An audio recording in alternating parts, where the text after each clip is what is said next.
बहुत समय पहले उज्जैन नगर पर राजा भोज राज्य किया करते थे। राजा भोज आदर्शवादी, सामाजिक एवं धार्मिक प्रवृत्ति के न्यायप्रिय राजा थे। समस्त प्रजा उनके राज्य में सुखी एवं संपन्न थी। संपूर्ण भारतवर्ष में उनकी प्रसिद्धि दूर दूर तक फैली हुई थी। उन्हीं के समय से चली आ रही कहावत, कहाँ राजा भोज और कहाँ गंगू तिली, आज भी जनसाधारण में काफी प्रचलित है। उसी उज्जैन नगरी में कुम्हारों की एक बहुचर्चित बस्ती थी। इस बस्ती के कुम्हार मिट्टी से आकर्षक और मनमोहक बर्तन बनाते थे। उनके द्वारा बनाए बर्तनों और आश्चर्यजनक कारीगरी को दूसरे राज्यों में बड़े ही सम्मान पूर्वक देखा जाता था। यही कारण था कि इस बस्ती के सभी कुम्हार संपन्न और सम्मानित थे।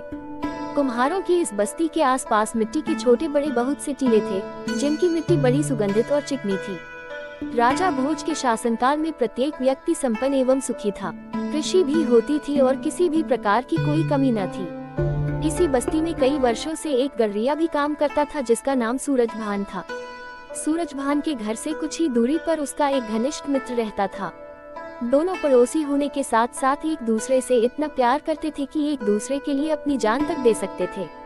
लेकिन एक बार छोटे बच्चों के मध्य झगड़े को लेकर दोनों में अनबन हुई तो दोनों की दोस्ती दुश्मनी में बदलती चली गई। लेकिन सूरजभान ने अच्छे अवसर की तलाश कर फिर से दोस्ती को सहज बना दिया। लेकिन दूसरे गांव का एक व्यक्ति उनकी दोस्ती से नफरत करता था और उनकी दोस्ती तुड़वाना चाहता था, किंतु उसे कोई मौका नहीं मिल रहा था। सूरजभान और उसके दोस्त को उस व्यक्ति के ईर्ष्यालु स्वभाव की कोई परवाह नहीं थी। वे दोनों 10-10 आदमियों पर भारी पड़ सकते थे। दोनों बड़े आराम से गांव के आसपास के क्षेत्र के लोगों के पशुओं को चराया करते थे। एक दिन कुम्हार जब मिट्टी खोद रहा था तो मजबूत ईंट, मूर्तियां और घर गृहस्थी का बहुत सारा सामान निकल आया। समस्त राज्य में यही चर्चा थी कि कभी वहां किसी राजा का दरबार था। वह महल भयानक भूकंप के कारण देखते ही देखते तबाह हो गया। धीरे धीरे इस मिट्टी के ऊंचे टीले पर कुम्हारों ने अपनी बस्ती बना ली। इसका मुख्य कारण यहाँ की चिकनी और लोचदार मिट्टी थी। सूरजभान का एक लड़का था, जिसका नाम चंद्रभान था। चंद्रभान भी सामाजिकता में अपने पिता के पद चिन्हों पर ही चल रहा था। वह भी अपने पिता की तरह लोगों की भलाई करता था और सभी से मित्रवत व्यवहार रखता था। जब लोग टीले की खुदाई करके उसमें मिलने वाले सामान को उठाकर ले जाने की कोशिश करते तो चंद्रभान उस सामान के बारे में कहता कि धरती माँ से प्राप्त वस्तुओं पर जनता का समान अधिकार है। कोई भी व्यक्ति इन सामानों को व्यक्तिगत नहीं मान सकता और ये सभी में बराबर बराबर बंटनी चाहिए। लोग उसकी बातों का उपहास उड़ाते थे और मूर्ख कहकर उस पर हंसते थे। चंद्रभान शरीर में तो कमजोर था, किंतु दिमागी ताकत में वह किसी से कम नहीं था। वह प्रत्येक दिन टीले पर जाता और लोगों को खुदाई में मिलने वाले सभी सामानों को बराबर बराबर हिस्सों में बांटता। धीरे धीरे लोग उसका सम्मान करने लगे थे। उसका ये स्वभाव देखकर कुछ लोग स्वार्थवश उससे नफरत करने लगे। कुछ लोग कभी कभी उससे नजरें बचाकर टीले से मिट्टी खोदकर मूल्यवान वस्तुओं की चोरी जैसा कार्य भी कर लेते थे। मगर सबसे बड़ी आश्चर्य की बात ये होती थी कि जब चंद्रभान को चोरी से खुदाई करने वाले लोगों का पता चलता तो वह उन लोगों से सामान वापस लेकर सामान का पुनः बंटवारा कर देता था। धीरे धीरे चंद्रभान के इस तरीके की चर्चा पूरे राज्य में फैलने लगी कि चंद्रभान एक न्यायप्रिय लड़के के रूप में मशहूर हो गया। गाँव के सभी लोग उसको अधिक सम्मान देना शुरू कर दिए। चंद्रभान की सभी बातें ज्ञान ध्यान की होती थी। वह लोगों को टीले पर एकत्रित कर लेता और उन्हें ज्ञान ध्यान की बातें बताता था। सभी लोग ध्यान लगाकर उसकी बातों को सुना करते थे। कभी कभी गांव के लोगों के बीच अन्य गांव के लोग भी शामिल हो जाया करते थे और उसकी बातें सुनकर राज्य के अन्य लोगों से भी चर्चा करते। इस तरह उसकी ख्याति दिनों दिन और बढ़ती गई। चंद्रभान जब टीले से उतरकर अपने घर की ओर जाता था तो उसका व्यक्तित्व सभी लोगों को आकर्षित करता था। चंद्रभान प्रतिदिन सुबह उस टीले पर चढ़ जाता और आने वाले लोगों की समस्याएं सुनता और कुछ न कुछ समाधान प्रस्तुत करता। उसकी बातों को सुनकर लोग अब उस पर अमल करने लगे थे। एक दिन चंद्रभान ने आने वाले लोगों से एक सवाल किया कि हमारे राज्य का राजा कौन है। तो कुछ लोगों को राजा का नाम तक याद नहीं था। किसी ने तो उसका चेहरा भी नहीं देखा था। बल्कि एक ने कहा, जब हमारे गांव में राजा आया तो पूरे गांव की फसल सैनिकों के आने से बर्बाद हो गई और पूरे गांव को साल भर भूखा मरना पड़ा। चंद्रभान ने लोगों की बातें सुनकर कहा कि राजा वह होता है जो मुसीबत के समय ही काम नहीं आता, बल्कि मुसीबत आने से पहले ही कुछ न कुछ बंदोबस्त भी कर देता है। लोगों के मन में चंद्रभान की बात को छटपटी लगी। लोग सोचने लगे कि उसको राजा भोज के विषय में कुछ भी नहीं बोलना चाहिए। गांव के लोगों की समस्या सुलझाना एक अलग बात है और पूरे राज्य की देखरेख करना दूसरी बात है। अब गांव वालों को डर लगने लगा कि यदि चंद्रभान की बातें राजा भोज तक पहुंच गईं तो इसे अवश्य ही फांसी पर लटका दिया जाएगा। गांव के सभी लोगों के चेहरों का रंग उड़ चुका था। वे सभी सोच रहे थे कि अगर किसी ने इस बात को सुन लिया और जाकर राजा से शिकायत कर दी तो चंद्रभान के साथ साथ गांव के सभी लोग भी राजा का अपमान करने के मुजरिम माने जाएंगे, क्योंकि सभी गांव वाले भी अपने राजा के विरुद्ध उसकी बातें सुन रहे थे। बस्ती वालों के दिल में डर बढ़ता चला जा रहा था। एक एक करके सभी बस्ती वाले धीरे धीरे उसकी चौपाल में कम जाने लगे। जब उसको एहसास हुआ कि अब बहुत कम लोग उसकी बातें सुनने आते हैं तो उसने टीले पर जाना कम कर दिया। जब उसने गांव वालों से टीले पर न आने का कारण पूछा तो लोगों ने कहा कि अगर तुम्हारी बातें किसी भेदिए ने सुन ली होती तो राजा के सिपाही तुम्हें पकड़कर ले जा चुके होते और साथ में हमें भी तुम्हारे जुर्म की सजा भुगतनी पड़ती। चंद्रभान ने गांव वालों को आश्चर्य से देखा, जैसे कि सभी लोग झूठ बोल रहे हों। उसने कहा कि मैंने किसी व्यक्ति विशेष के विषय में कुछ भी नहीं कहा, बल्कि मैंने तो सामान्य बात कही कि एक राजा को कैसा होना चाहिए और वो किसी भी देश का हो सकता है। यदि मेरे जैसे सामान्य व्यक्ति के अनुसार अगर हमारा राजा भी उन विषयों का पालन नहीं करता है तब भी मैं अपनी बात पर अटल रहूंगा। धीरे धीरे यह बात पूरे राज्य में चर्चा का विषय बन गया। गांव वालों में जो बातें हो रही थी उसकी सुगबुगाहट दूसरे गांव के उस व्यक्ति तक पहुंची जो सूरजभान से ईर्ष्या करता था। उसने विचार किया, यह मौका अच्छा हाथ लगा है। उसने गांव के अन्य लोगों से भी इस विषय में पूछताछ की। उसने सोचा कि सूरजभान से बदला लेने का इससे अच्छा अवसर और कोई नहीं हो सकता है। अगले दिन उसने सारा काम छोड़कर दोपहर के समय टीले के पास पहुंच गया। चंद्रभान को टीले पर बैठे हुए देखा। वो टीले पर गांव वालों से बात कर रहा था। उसने देखा कि चंद्रभान दो लोगों के आपसी झगड़े निपटा रहा था। दोनों का झगड़ा एक बकरी को लेकर था।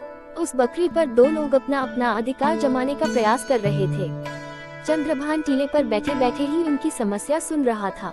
व्यक्तियों की समस्या हल करते हुए उसने ऐसा न्याय किया जिसे देख सुनकर लोग चकित हो गए।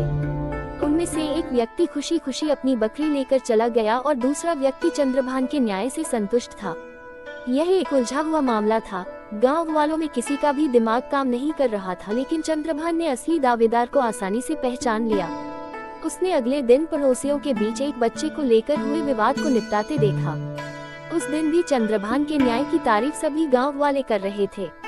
जब कुछ ही दिनों में चंद्रभान का नाम दूर दूर तक फैला तो उससे ईर्ष्या करने वाला दूसरे गांव का व्यक्ति और अधिक परेशान हो उठा कि चंद्रभान की चर्चा दूर दूर तक फैल रही है, उसकी प्रसिद्धि बढ़ रही है। एक दिन उसने मौका पाकर राजा भोज से शिकायत कर ही दी। उसने राजा भोज से कहा, हे राजन, सूरजभान का लड़का स्वयं अपने आप को राजा मानकर प्रजा की समस्याओं का निदान कर रहा है। महाराज, वह आपके लिए अपशब्दों का भी प्रयोग कर रहा है। ईर्ष्यालु भानु प्रताप मन ही मन प्रसन्न हो रहा था कि वह अब किसी भी सूरत में नहीं बच सकता। उसे भी अपने अपमान का बदला चुकाने का अच्छा मौका दिख रहा था। राजा भोज ने अपने सिपाहियों को आदेश दिया कि वे सूरजभान के लड़के पर नजर रखें। उसके पास न्याय पाने जाने वालों को रोकें और फरियादियों को न्याय के लिए मेरे पास लेकर आएं। सिपाहियों ने राजा भोज के आदेश का पालन करना शुरू कर दिया। अगले दिन एक व्यापारी को राज दरबार में लाया गया। राजा भोज ने व्यापारी से राज दरबार में आने का कारण पूछा। व्यापारी ने कहा, महाराज, मैं एक छोटा सा व्यापारी हूँ और व्यापार करना मेरा मुख्य पेशा है। नगर से बाहर जाते समय मैंने अपने व्यापारी मित्र के पास कुछ बहुमूल्य वस्तुएं बतौर अमानत रखी थी, ताकि जब मैं लौट कर आऊँ तो मेरी बहुमूल्य वस्तुएं सुरक्षित वापस मिल सके। जब मैंने व्यापारी मित्र से वे बहुमूल्य वस्तुएं मांगी तो उसने देने से इनकार कर दिया। इसीलिए हम दोनों का आपस में झगड़ा हो गया है। महाराज, मुझे मेरी वस्तुएं वापस दिला दीजिए। मेरे साथ न्याय कीजिए महाराज, यही वस्तुएं मेरे परिवार का एकमात्र सहारा है। राजा ने व्यापारी द्वारा लगाए गए आरोप के बारे में उसके व्यापारी मित्र से पूछा तो व्यापारी मित्र ने कहा कि ये बात तो सत्य है कि व्यापार के लिए जाते समय यह अपनी बहुमूल्य वस्तुएं मेरे पास रख गया था। इसने मुझसे वायदा किया था कि वह 6 महीने बाद लौटकर अपनी वस्तुएं वापस ले लेगा। जब ये 6 महीने बीत जाने के बाद लौटा तो मैंने इसकी अमानत लौटा दी। राजा भोज ने उस व्यापारी से कहा कि क्या तुम्हारे पास कोई गवाह है जो ये सिद्ध कर सके कि तुमने इसकी बहुमूल्य वस्तुएं लौटा दी थी? अवश्य महाराज, मैंने गांव के मुखिया और मंदिर के पुजारी के सामने सभी वस्तुएं लौटाई थी। व्यापारी के मित्र की बात सुनकर राजा भोज ने उन दोनों को बुलाने का आदेश दिया। कुछ देर बाद राजा के सिपाही मुखिया और पुजारी को दरबार में ले आए। दोनों की गवाही व्यापारी के मित्र के पक्ष में थी। उन दोनों की पूरी बात सुनने के बाद राजा ने अपना निर्णय सुनाया। ये व्यापारी झूठ बोल रहा है, इसलिए उसे आदेश दिया जाता है कि वह झूठ बोलने के अपराध में अपने मित्र व्यापारी से क्षमा मांगे, वरना उसे राजदंड भोगना पड़ेगा। ये न्याय नहीं, अन्याय है अन्नदाता। यदि मैं चंद्रभान के पास न्याय हेतु जाता तो दूध का दूध और पानी का पानी हो जाता, लेकिन आपके सिपाही जबरदस्ती हमें पकड़कर आपके दरबार में ले आए, व्यापारी ने रोते हुए कहा। व्यापारी की बात सुनकर राजा भोज क्रोधित नहीं हुए, बल्कि यह सोचने लगे कि सूरजभान का लड़का कैसा न्याय करता है, जिसकी चर्चा हर जगह है, उसे चलकर देखना चाहिए। राजा भोज ने कहा, अगर तुम दोनों मेरे न्याय से असंतुष्ट हो तो जाकर उसी से न्याय मानकर देख लो। मैं भी देखना चाहता हूँ कि वह किस प्रकार का न्याय करता है। राजा भोज की बात सुनकर व्यापारी और दोनों गवाह भी उसके पीछे पीछे चल दिए। बस्ती के सबसे ऊंचे टीले पर हमेशा की तरह चंद्रभान पहले से ही बैठा हुआ था। गांव के लोग उसके इर्द गिर्द जमा थे। राजा भोज भी भेष बदलकर वहां बैठ गए और उसका न्याय देखने लगा। व्यापारी ने चंद्रभान को जब अपनी विपदा सुनाई तो उसकी बात सुनकर चंद्रभान तेज स्वर में बोला, न्याय करने के लिए राजा होने की आवश्यकता नहीं, न्याय का अपना दृष्टिकोण होता है। यदि न्यायपूर्ण दृष्टिकोण हो तो कोई भी किसी भी समय सही न्याय कर सकता है। यदि मेरे वश में होता तो राजा भोज को यहाँ बुलाकर दिखाता कि न्याय कैसे किया जाता है। चंद्रभान ने सबसे पहले व्यापारी के गवाह, गांव के मुखिया और मंदिर के पुजारी को बुलाया और पूछा कि बताओ उन बहुमूल्य वस्तुओं में कौन कौन सी और कितनी वस्तुएं थीं।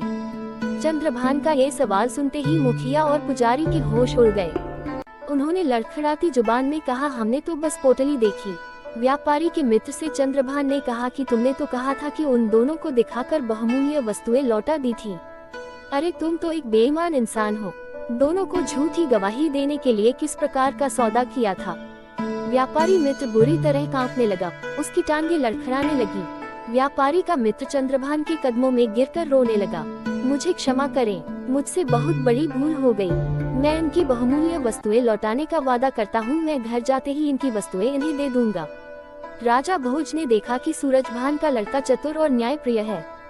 राजा उसके न्याय करने का ढंग देखकर काफी प्रभावित हुए और अपने राजमहल वापस आ गए। वह रात भर चंद्रभान के बारे में सोचते रहे।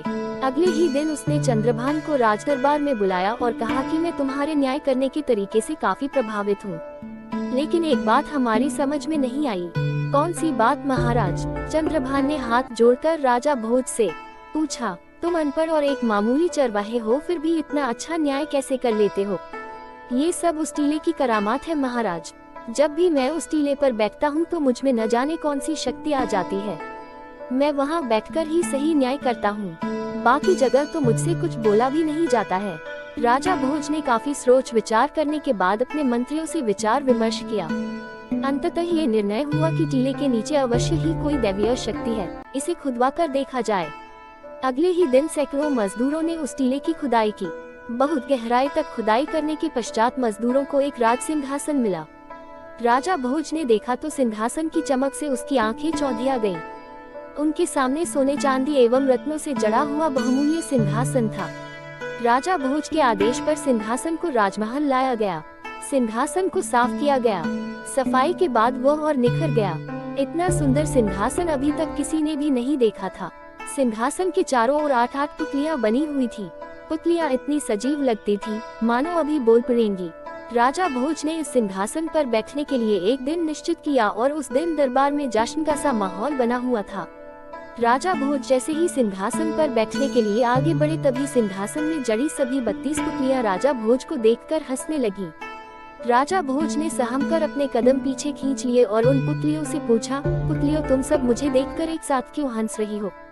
राजा भोज का प्रश्न सुनकर एक पुतली, जिसका नाम रत्न मंजरी था, राजा भोज के सामने उन्हें कुछ बताने के लिए आगे आई। मित्रों, इससे आगे की कहानी सिंहासन 32 पार्ट 1 में सुनाऊंगी। आखिर रत्न मंजरी नामक पुतली ने राजा से क्या कहा, आप सब अवश्य सुनिएगा। तब तक के लिए आज्ञा दीजिए, नमस्कार।